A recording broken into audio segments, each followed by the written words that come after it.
आज हम लोग एक नया चैप्टर शुरू कर रहे हैं, एलजेब्रिक एक्सप्रेशन। एलजेब्रिक एक्सप्रेशन में देखिए, सबसे पहले कुछ चीज़ों को हम लोग यहाँ जान लेते हैं। दो चीज़ें होती है, एक होता है आपके पास कांस्टेंट, ठीक है, yes. और एक होता है आपके पास वेरिएबल। देखिए, कांस्टेंट क्या होता है? कांस्टेंट वो होते हैं जिनकी value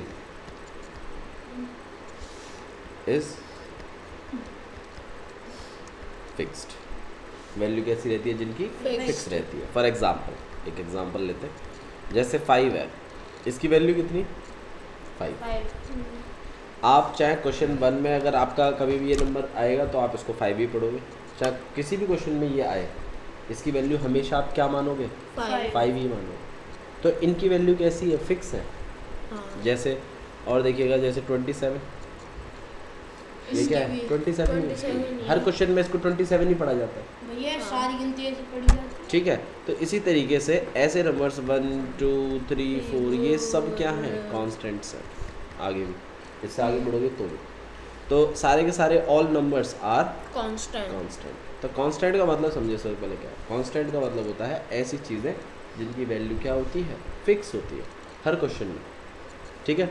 next, variable. Value is not fixed, जिसकी वैल्यू फिक्स नहीं होती क्या कहलाता है? वेरिएबल कहलाता है। एग्जाम्पल देखते हैं, x, ठीक है। मैं देखो, इस x की वैल्यू फर्स्ट क्वेश्चन में माइट भी 5 हो सकती है, अगले क्वेश्चन में कुछ और हो सकती है, 7 हो सकती है, उसके अगले क्वेश्चन में 31 हो सकती है। मतलब ऐसे कुछ भी वैल्यूज हो सकती है ना। तो आप x की वैल्यू के बारे में आप कोई कंक्लूजन नहीं दे सकते। ये बदलती रहती है। ये क्या करती रहती है? वेरी करती रहती है। क्या करती रहती है? वेरी।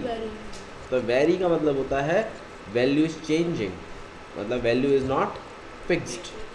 ऐसी चीज़ें क्या कहलाती हैं? वेरिएबल। सारे के सारे अल्फ़ाबेट्स को हम लोग यहाँ पर वेरिएबल के नाम से डिनोट करेंगे, जैसे x, y, z, ये सब क्या है? हमारे वेरिएबल्स हैं। क्यों वेरिएबल हैं? क्योंकि इनकी वैल्यू फिक्स नहीं है। और 5 7 9 3 ये सब कांस्टेंट क्यों है? क्योंकि इनकी वैल्यू कैसी है? फिक्स है। इनकी वैल्यू कैसी है? फिक्स है। ध्यान रहेगा, ठीक है। नाउ अब हम एक चीज़ और पढ़ते हैं। अब हम चैप्टर के बारे में पढ़ लेते हैं, एलजेब्रिक एक्सप्रेशन। एलजेब्रिक एक्सप्रेशन क्या होता है? देखिए, algebraic expression, it is a combination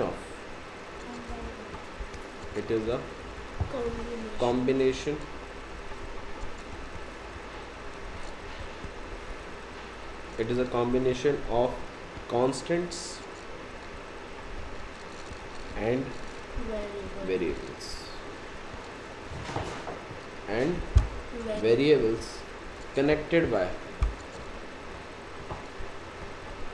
connected by some operations,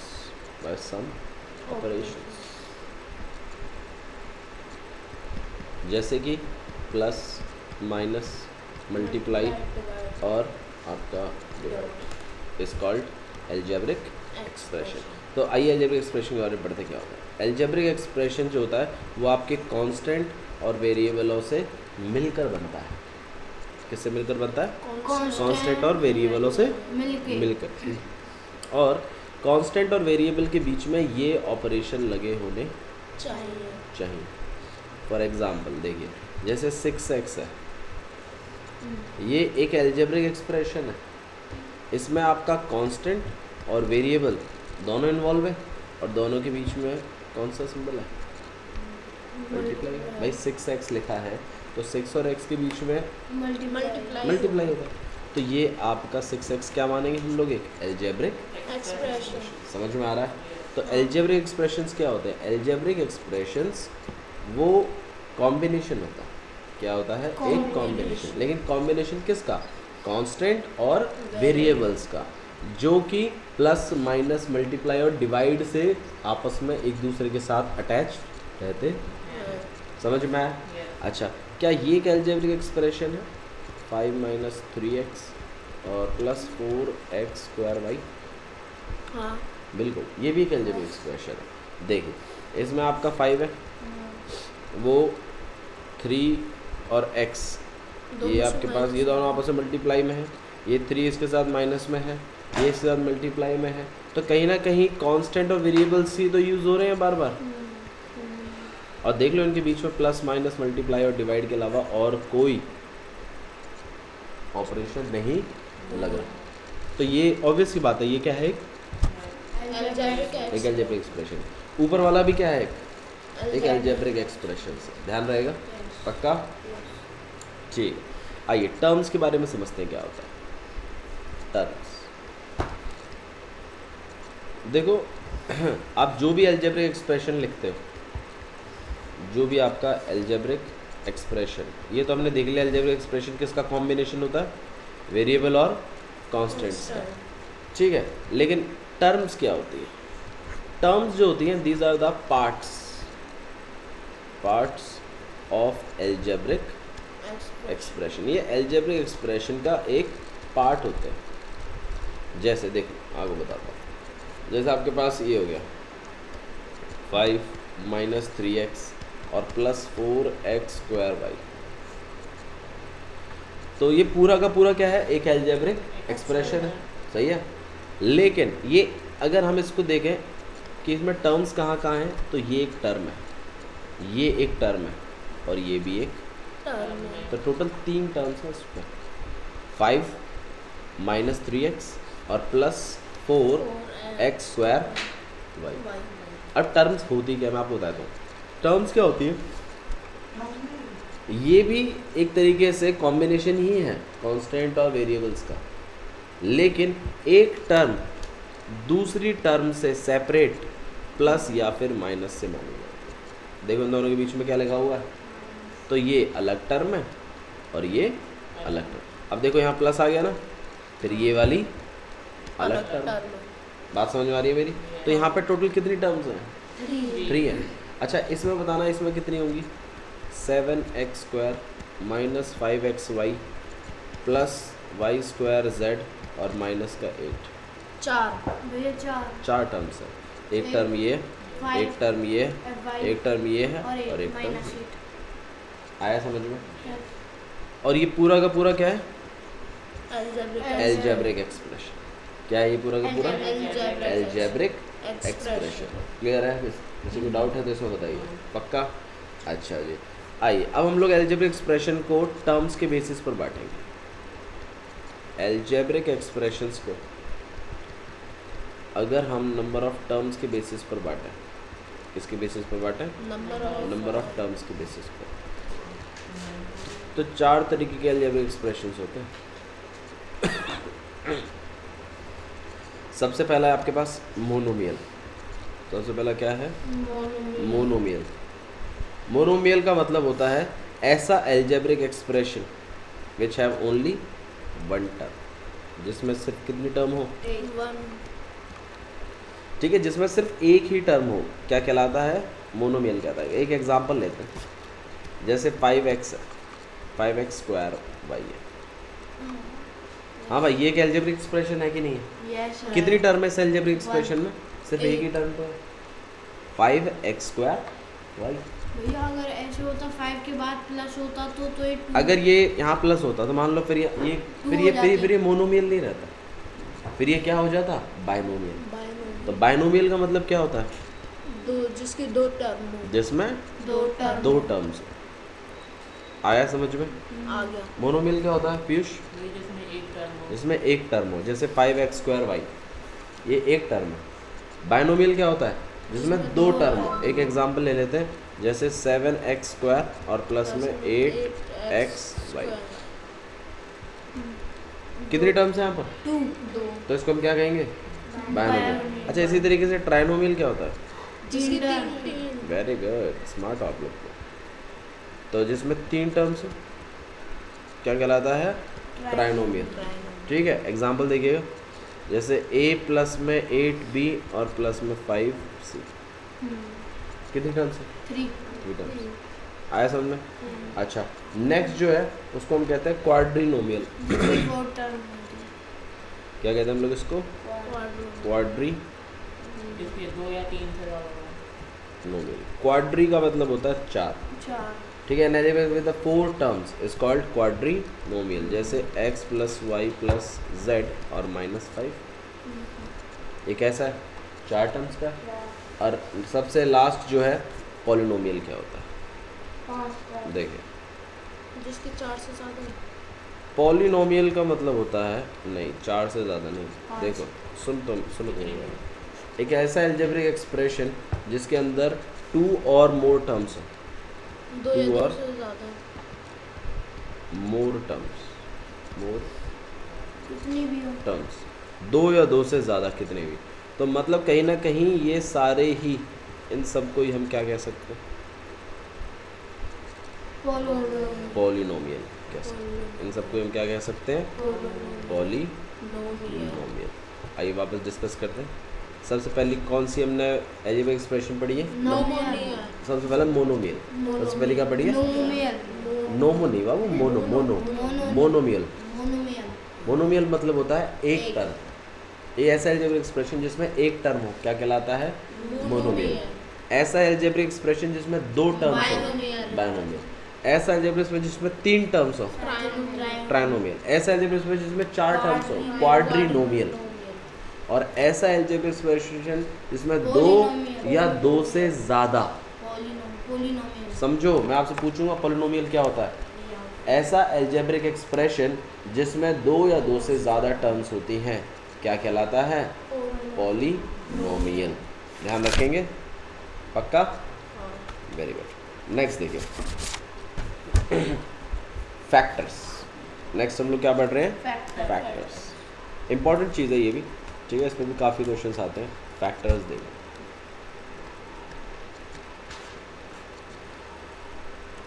देखिएगा, फैक्टर्स जो होते हैं वो 2 तरीके के होते हैं आपके पास। एक न्यूमेरिकल फैक्टर्स और एक होता है आपके पास लिटरल फैक्टर, ठीक है।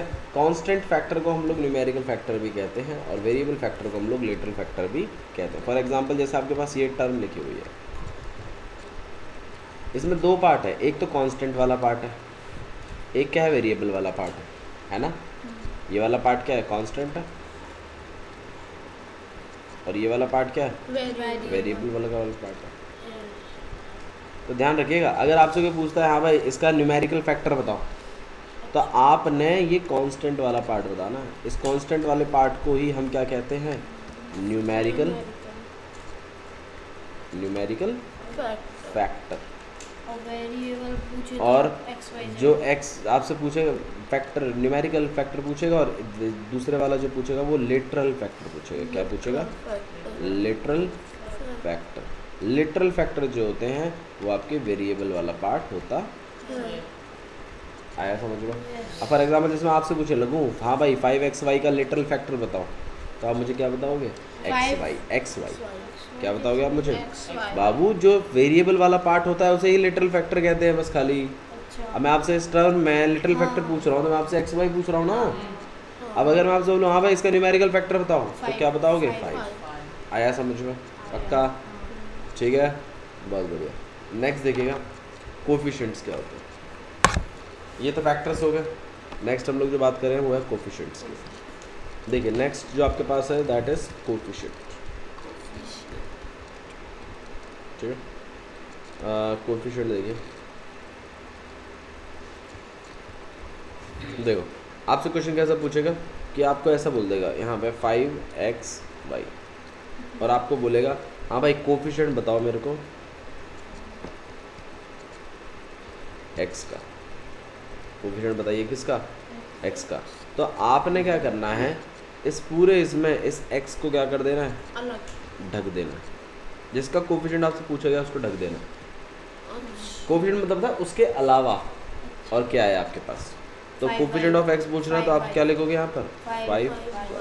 अगर मैं आपसे पूछता हाँ भाई कोफिशिएंट ऑफ y तो क्या लिखते हैं? 5x। आ रहा है समझ में? ठीक है। अच्छा अगर मैं आपसे पूछता हाँ भाई x y का कोफिशिएंट बताओ तो सिर्फ 5 ले रहा है। तो मतलब अगर आपसे जिस किसी का भी कोफिशिएंट पूछा जा रहा है आपने उस वाले पार्ट को ढक देना है। 5 का अच्छा मान लीजिए अगर टर्म अगर ऐसी होती अगर 5 का पूछते तो एक्स वाई होता। मान लीजिए अगर आपके पास ऐसा कुछ लिखा होता माइनस वाई, अब मैं आपसे पूछूँ हाँ भाई वाई का कोफिशिएंट बताओ, माइनस बाबू कुछ नहीं है तो हम यहाँ क्या मान सकते हैं One, 1, तो आप कोफिशिएंट ऑफ वाई क्या बताओगे माइनस। क्लियर है, समझ में आ रहा है? और वाई पक्का? का पूछे तो भैया अगर वाई माइनस 1 का पूछे माइनस 1 का पूछे तो भाई भाई अगर और भैया one का इस पूरे का ही जैसे तो माइनस वाई। जैसे भैया अगर यहाँ पर माइनस वाई है तो फिर हमें इसका क्या पूरे का ही पूछा माइनस वाई का तो क्या आएगा 0। अगर पूरे माइनस वाई का आपसे पहले तो पूछेगा नहीं, ठीक है, और अगर पूछता भी है पूरे माइनस वाई का भी तो आप 1 लिखोगे। ठीक है भैया क्या लिखोगे? 1।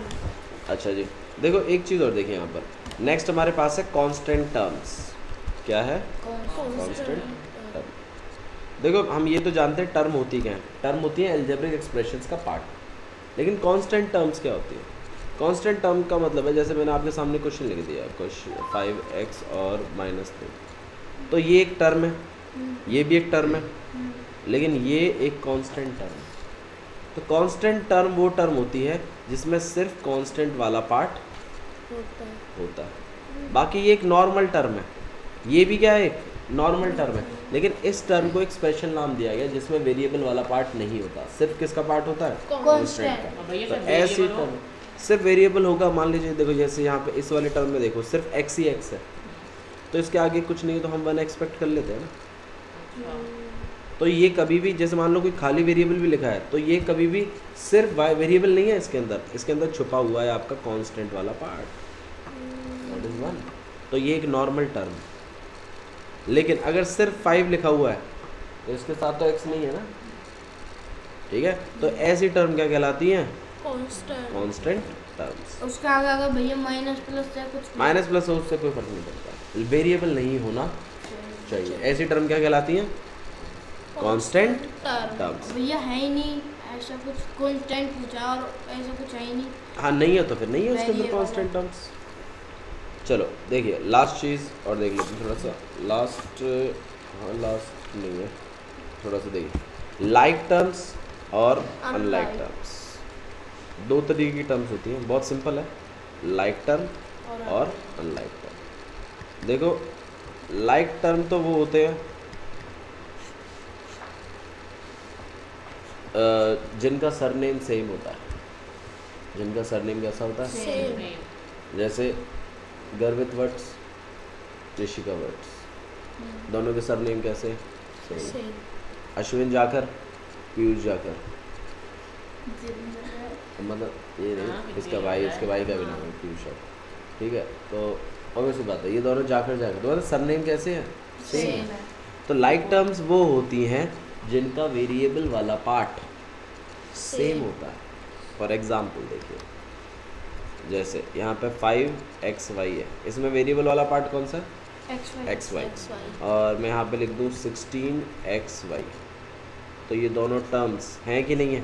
और ये दोनों लाइक टर्म्स हैं। अच्छा, जैसे कैसे like पता fraction- चला? हाँ क्योंकि दोनों के पीछे क्या लिखा हुआ है? वेरिएबल सेम है। वेरिएबल ये सेम। जैसे लाइक फ्रैक्शन होती है जिनके डिनोमिनेटर थे वो, लाइक फ्रैक्शंस अलग चीज़ है, हाँ। लाइक टर्म अलग चीज़ नहीं उनमें डिनोमिनेटर थे मैं इसमें। और ये अलग, और अगर यहाँ एक्स वाई लिखा होता है वहाँ एन वाई लिखा हो वो हो जाएंगे है। अनलाइन। हाँ अगर मान लीजिए जैसे यहाँ पे तो लिखा है 5x² और यहाँ लिखा है 16xy, तो ये अनलाइक टर्म्स है। क्यों? क्योंकि इसके पीछे सरनेम है x² और इसके पीछे सरनेम है, एक्स वाई तो ये फर्क है ना, ठीक है, समझ में आ रहा है?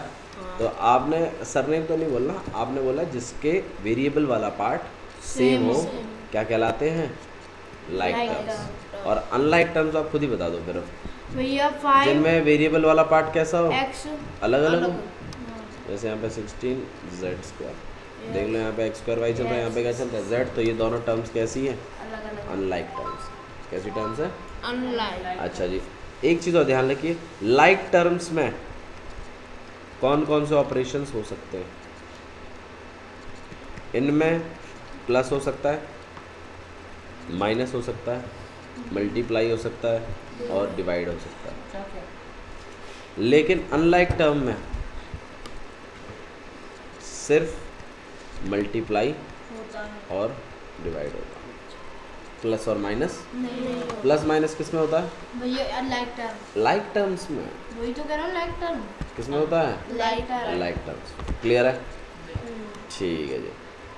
देखिएगा अब हम लोग एडिशन सीख लेते हैं। अब हम क्या सीख लेते हैं? एडिशन सीखिएगा बढ़िया से, क्योंकि इस पर होमवर्क मिलेगा आपको। ठीक है, फॉर एग्जांपल जैसे मैं आपके सामने दो एल्जेब्रिक एक्सप्रेशन लिख रहा हूँ, 5x² माइनस 7x प्लस में 3, ये एक एल्जेब्रिक एक्सप्रेशन है। और एक एल्जेब्रिक एक्सप्रेशन आपके पास माइनस 8x² प्लस में 2x और माइनस 5, ये दूसरा एल्जेब्रिक। मेरे को इनको क्या करवाना है? ऐड करवाना है। क्या करवाना है मुझे? ऐड। तो मैं क्या करूँगा? मैं ऐसे करूँगा इसको 5x² माइनस 7x प्लस में 3, ब्रैकेट में रखते हैं इसको, प्लस दूसरा एल्जेब्रिक एक्सप्रेशन क्या कहता है? x² प्लस में 2x और माइनस में 5। ठीक है, अच्छा जी। तो ब्रैकेट के आगे कुछ नहीं है तो क्या साइन मानते हैं हम लोग बाय डिफ़ॉल्ट? प्लस। प्लस जब साइन खोलता है, ब्रैकेट खोलता है, तो कोई फ़र्क नहीं पड़ता। तो मतलब ये आपके पास हो जाएगा ऐसा ही 5x² माइनस 7x प्लस में 3, और जब ये प्लस इस ब्रैकेट को खोलेगा तो कोई फ़र्क नहीं पड़ेगा, जैसा कि मैंने आपको बताया। हाँ, अगर इस प्लस की जगह क्या होता? माइनस, तो सबके साइन बदल जाते, है ना? सबके साइन बदल जा, वो हम देखेंगे ये क्वेश्चन। अभी फिलहाल इतना समझिए, अगर प्लस होता है ब्रैकेट से पहले तो कोई साइन चेंज नहीं होता और वो खुल जाता। ठीक है, अच्छा जी। अब देखिए, अब हमारे बीच में सिर्फ प्लस माइनस है, तो हम लोग क्या करेंगे? लाइक टर्म्स को एक साथ लिखेंगे। जैसे ये दोनों लाइक टर्म्स हैं, तो मैं क्या करूँगा? 5x² minus 8x² minus 7x plus का 2x और प्लस का 3 और माइनस का 5। अच्छा, ये दोनों क्या आपस में माइनस हो सकते हैं? क्यों? क्योंकि इनका क्योंकि ये लाइक टर्म्स हैं। लाइक टर्म क्योंकि ये कैसे टर्म्स हैं? लाइक, क्योंकि वेरिएबल सेम है। तो आंसर कितना आएगा आपके पास? -3x²। नहीं है? नेक्स्ट वाले का बताइए, क्या ये हो सकते हैं? भैया यस, बिल्कुल। Minus minus plus minus 7x में से 2x गए, माइनस का। 5, अच्छा, ये हो सकते हैं? यस, बिल्कुल। Plus minus minus minus. कितना आएगा आपके पास? माइनस माइनस का 2। अच्छा, क्या है ये 3x² और 5x हो सकते हैं? नो, नहीं क्यों? भैया क्यों उनके वेरिएबल अलग अलग? क्योंकि हाँ, ये क्योंकि ये unlike अनलाइक टर्म्स है, term और अनलाइक टर्म्स के बीच में प्लस या माइनस नहीं नहीं आता। होता, बल्कि क्या होता है? मल्टीप्लाई और डिवाइड। मल्टीप्लाई होता और डिवाइड होता। ध्यान रहेगा, हाँ। पक्का? यहीं छोड़ देंगे भैया। अब आपका आंसर यही है, दिस इज द आंसर। इससे आगे क्वेश्चन नहीं हो भैया सकता। अनलाइक टर्म में बन गया वे, अब इसको भैया डिवाइड या मल्टीप्लाई नहीं कर सकते? बाबू, डिवाइड मल्टीप्लाई होना भी तो चाहिए, लिखा हुआ कहाँ लिखा हुआ है? माइनस ही तो लिख रहा है। अगर मान लो यहाँ मल्टीप्लाई लिखता तो मैं कर देता इनको मल्टीप्लाई, मुझे कोई प्रॉब्लम नहीं है। लेकिन वहाँ पे तो प्लस माइनस लिखा हुआ है ना, और प्लस माइनस सिर्फ लाइक टर्म्स के बीच में ही होता है। नहीं है? कर पाएंगे? पक्का? यस। एक क्वेश्चन करके दिखाओ मुझे, लिखिए।